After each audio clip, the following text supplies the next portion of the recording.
Hello YouTube, it's your girl Keisha Laundry and I'm back with another video. I'm just getting off of work and it's a little dark out here because it's raining. But y'all, I just had to come on here and share with y'all. I just had the most weirdest night ever. Like, let me tell y'all, what happened to me last night was by far the most weirdest or the most awkwardest or the most interesting night that I've had working in this industry so far. And I mean, I'm telling you, I've had people swim across the river naked and the cops just like, well, it's not against the law, it's just stupid as heck. I mean, I've had some stuff happen, but this by far is the most craziest thing that has ever happened to me in this working in this hotel industry. Okay, so mind y'all, I'm working my night shift, midnight exactly. Some lady comes to the desk and she says, I'm a psychic. And I'm like, oh God, no. I'm in my head like, oh, come on, man. I'm like, you know, I'm just starting my shift. Like, come on, what kind of night is this gonna be? So she goes on, she's like, I'm a psychic. And she was like, have you lost somebody with the letter R in your life? Have you lost somebody with the letter R? And I was like, you know, my cousin Regina, me and my cousin Regina was real close, but she died when she was like 22 years old, so she didn't even get to live her life, but she did have 2 kids before she passed away. I miss her so much. So I'm like, my cousin Regina, and she was like, she wouldn't let me sleep. She just kept telling me, tell her, tell her, tell her. And she came down there to tell me that apparently this psychic lady was saying that my cousin Regina was trying to contact her. Now, I've never had a psychic reading. I've never had, you know, because they always, you know, growing up, they tell you, oh, you know, well, I don't want to know the future anyway, because just let me live my life. I don't want to live on pins and needles. I don't want to know what's going to happen. So I'm not going to say I don't believe in this kind of stuff, because trust me, if preachers can prophesy and say they have the vision, then regular old people can do it too. It's not just for the church folk to tell you what's going to happen in your life. So you know, she goes on to say, she wants you to know that she's here, that she's with you, and the things you're doing with your kids, you're right. You're doing a good job with your kids, and she's with you. I'm like, what the heck? She said, you have 2 kids. One of them is one of your kids is name start with a J. And I'm like, Jamia? I mean, she on point with the letters and stuff. And I'm like, Jamia? And she was like, and you have a son. And I'm like, because I never told the lady anything about myself. She just came out her room telling me that this was some kind of intuition, or my cousin's spirit was shaking her so much that she couldn't sleep. So she came down to the desk to, I guess, settle her spirit so that she could go to sleep. So I told her, yeah, and she said, and you also have a son. She said, but this son is something really weird going on with him. She was like, I don't know what it is. Do your son, does his name start with an R? And my son's name is Alim. It's A-L-I-Y-M. Alim, Ali. That's my son's name. So I was like, well, my nephew, if y'all watch my video, my nephew, my We Can't Stop the Violence video, my nephew, I call him my nephew's son, and I always do the whole bow, my nephew's son. My nephew's son, and she was like, his name is with an R, and my nephew's son name is Rashad. So, I mean, this thing scared me to my core. I mean, to the point, the lady hugged me, okay? And I usually, you know, because I'm working at night, and the last time I let somebody touch my stomach, touch me, I was pregnant with my son. And the man was saying that he was blind. I'm all over the place because I just cannot believe this just happened to me last night.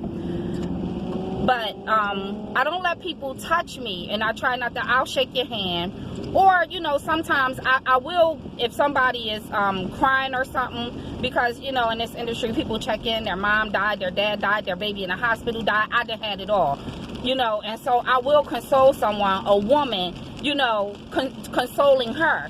But for me to just willingly let somebody touch me, I'm going to just tell you, this man, I was pregnant with my son. And this man, he was staying at the hotel. It was a blind sight center close to this property. And he was staying there, I guess, to get the services from the blind sight center. So I'm thinking that this man is totally blind. And, you know, he would come past the desk and we would have like little brief conversations. And so I told him I was pregnant. And so one day he asked me if he can feel my stomach. And you know, women, come on, we don't like strangers to touch our stomach, but people we love, we allow them to touch our stomachs. So I reluctantly let the man touch my stomach, and he grabbed both my boobs, y'all. This man wasn't daggone blind. I called the blind sight center on him. I told my manager, like, that man ain't blind. You know where, what latitude and longitude my daggone boobs are and where a stomach sit. So for that reason, I don't allow people, that main reason, I don't allow people to touch me. My son is 16 years old now, so that was about 16 years ago. So the lady was like, she wanted to hug me. She was like, can you feel her? Can you feel her? Can you feel her? And I'm just like, I started to tear up some. I'm just like, I couldn't feel her, but the hug felt good. I guess I haven't had a good hug in a while. And I just, well, you know, my kids hug me and stuff, but I just cannot believe that happened to me. Like, for the lady to come down and be like, you know, have you lost somebody with the letter R? She keeps telling me, tell her, tell her, tell her. And then she goes on to say, telling me that I'm doing a good job with my kids and to get out my own head. And if you, the next time you question your parenting, then tell your own self to shut the F up. I'm just like, what? Look at me. Look me in my eyes. The next time you question your parenting, you tell your own self to shut the F up. And I'm like, okay, miss. Okay, now this is starting to get a little awkward. So at this point, I'm trying to back up. I'm trying to, you know, okay, you know, I got other work to do. I got laundry to fold and, you know, just anything to get away from this lady, okay? Anything. Man, when I tell you, I could not believe the lady came to the desk with me with that last night.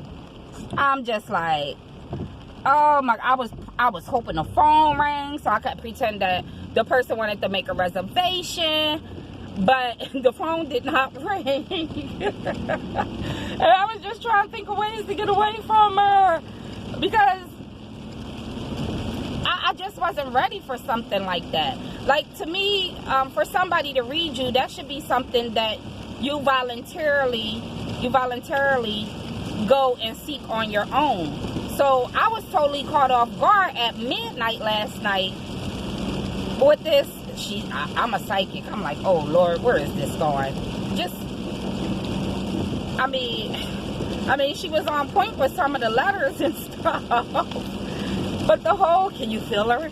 Can you feel her? I was telling my manager this morning, she was cracking up. I was like, I just had the most odd 2 nights. Like, some of the, like, crazy. But yes, I've had an army man. We was hosting a military convention, and one of the military men got drunk, and his friends dared him to swim across the St. Johns River. He swam across the daggone river, and the cops were standing right there. When they told me about it, I went running out there. I was like, yes, I love stuff like this. My coworkers was like, you are crazy. I went running out there. The cops, the security from the property I was working at, he had towels. The cops had towels. As soon as the guy got off the water, they just threw the towels at him. It's so funny. Just craziness. Like, I've literally had my, well, he was a supervisor. He was assistant front office manager. AFOM, they call him, AFOM. He got spat on. Somebody spit right in his face. Like, some crazy stuff has happened. I've had, like, security, some kids had spat on security. Man, when I tell you we was having our stand-up meeting, because all the managers and the supervisors, we would do a stand-up and we would transfer, you know, information to proceed, you know, the outgoing shift and the oncoming shift. The managers, we do a stand-up, and man, during this stand-up, Henry came in there. And when I tell you, this was one particular stand-up that what we call the meeting stand-up. This was one particular stand-up that it was like all females. So his male energy when he came into the back office was just like, what room was that? What room is such and such? And the dumb girl, I'm gonna just say her name, Aisha. I did not like her and she didn't like me. Or should I say Asha? People kill me. Your name was spelled straight up Aisha. Okay, but you could be Asha, but it's an A-I-S-H-A. Go ahead, Aisha. But she was like, they're just kids. Henry was like, I don't give a F. Man, when I tell you, every female it was like a lightning rod went down our back. We all just went crack, crack.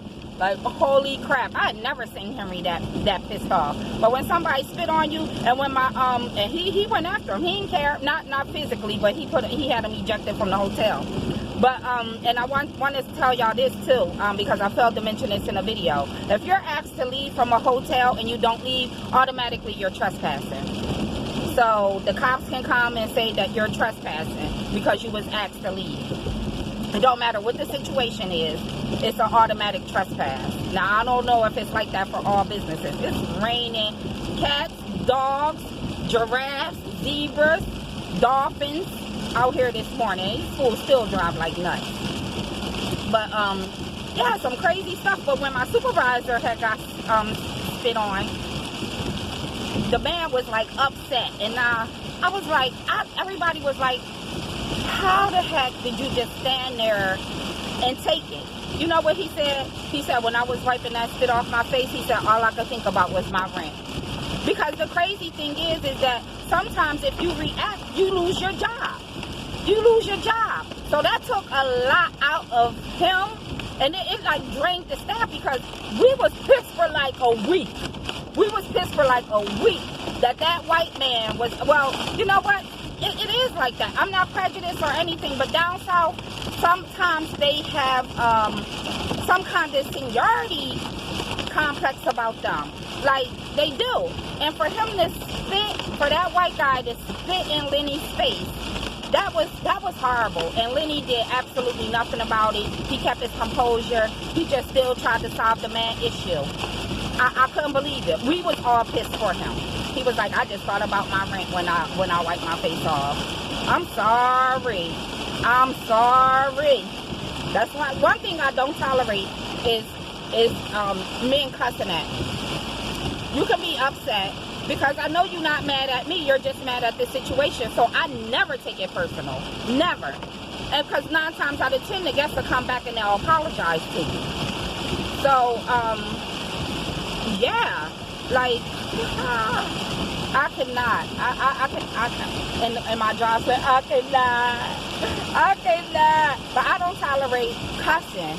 Like, you know, drunken people and, you know, look, I rock with, that's why I don't play with. When I started the audit all those years ago, I remember the man told me, he said, don't play with nobody on night shift.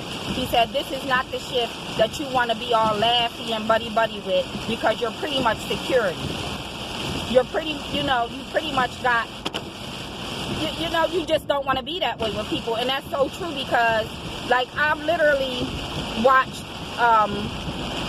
some girl, she going back and forth with the guests thinking they so cool. You so crazy.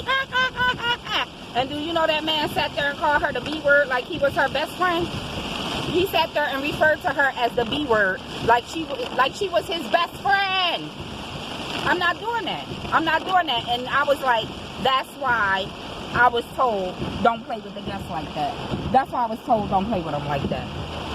But yeah, psychics by far the craziest thing that has ever happened to me. I mean, personally, I've had some wild stuff happen But to me personally, like, you coming at me with the whole, can you feel her? Can you feel her? I told my manager, I said, you know what? I started thinking, if this lady stabbed me, what if this lady stabbed me? Ain't nobody fault but my own, because I probably shouldn't have got so close to somebody. Like, I'm a psychic. But when I went to New Orleans, and we was on Bourbon Street, you know, they have a lot of that voodoo stuff and all of that. And I had touched some of the stuff, so I kind of felt like I had like some kind of bad luck for like a month. And that was in June when I went on my birthday. And I was just like, crazy things started happening to me. Because I did consider buying that. If y'all ever been on Bourbon Street and they have that coffin, they have the like this little coffin, and then they also have like the voodoo doll with the pins, and they tell you where to place the pins for like money, health, you know. And I actually held it in my hand and I considered buying it, but then I was like, no, because this gonna scare me to have this in my house. But I just thought it would be a neat like artifact sort of to have. But yeah, I guess when I go to New Orleans next time, it's just beads and masks. I mean, I won't touch nothing other than beads and masks and the drinks, you know. But yeah, I just wanted to share that with y'all. Cray. But you know, that's my ride home this morning. I wasn't even going to do a ride home. They put a gate up. They fixing that house up nice. They put the double gate, like the big gate, like you gotta get buzzed in. But yeah, I wasn't even going to do a ride home video today because I just wasn't. But when that lady came last night at midnight, like the clock struck 12. I'm pulling into my driveway. When the lady came to the desk, and then like this morning, and now I'm riding home, I'm like, I gotta make a video. I gotta tell the people what kind of people is in this world with me. With us, that is. I don't know. What y'all think? What do y'all think? Like, was my cousin spirit telling her, tell her. So much that the lady got up and came down to tell me that my cousin said she's here with me. I mean, I have dreams where Gina come to me. I really do. And the last time I had a dream about her, I woke up crying. She still looked like herself. And it was like we hugged each other so hard and started crying that we fell. And then when we fell, that's when I woke up. But her hair was done. She had a bob cut. And Gina would have that haircut with a black leather coat on. Gina looked like Gina when she came to me in my dream. And I don't know, I love my cousin. I do. That's the first and only person that I've lost in my life that I truly love. I mean, I lost my grandmother. I lost both grandmothers, but my grandmother on my dad's side, I didn't know her. She didn't even know me. And I wasn't going to go to her funeral. My mom told me to go, and I'm glad she did. And I lost my cousin Gina. But my grandma on my mom's side, she really wasn't. My mom told me to go to my grandma's funeral on my dad's side, but my grandma's funeral on my mom's side, me and my grandma wasn't that close. We wasn't. I believe she just didn't like me because I was dark skinned. I don't know what it was. She just didn't take to me the way she took to the other grandkids. But, yeah, Gina is the only person that I've ever lost that I still feel that pain. And I was so hurt when I lost her all those years ago that I was just in a slump. I just could not stop crying. And the only thing that brought me out of it was my daughter. Mia was only like 4, maybe 5, not even 5. She wasn't even in school yet. So I'm going to say she was about 4 years old. And once again, here I was sitting on the couch crying about Gina. And she came up and she said, "You crying because of Gina?" And I was like, yeah. And my baby said, "But you got me, Mom. You got me. Or you have me, Mom." And that's what brought me out of it. That's what brought me out of it. I couldn't be that way because I had to take care of my daughter, and I didn't want my daughter to feel like I value or love somebody more than her. And I thank God for Mia. They still bring me out of stuff. trust me, that's the person I called last night after old psychic lady came to the desk. I called my Mia. I called my sister too. Y'all know I'm gonna call Linnell. Linnell is the best. Linnell is the best. I was saying I was doing all this stuff because the baby was in the hospital and Jamia there. Now I got to take Faith to school, get her dressed, cook all the dinner, clean everything by myself. And Linnell was just like, you know, you doing what you have to do for your family, Keisha. Sometimes it's just like that. I love that lady. I love her. I don't know what I would do without her. I would be lost in the sauce. But thank y'all for listening to me. I'm starting to ramble on. I'm going to get my butt in this house. It's raining. And I wish everybody, I mean, when I say love, peace, and prosperity, I truly, truly mean that from every word of the definition of those words. Love, peace of mind, and prosperity in whatever you're doing. Just prosper. I don't care what it is.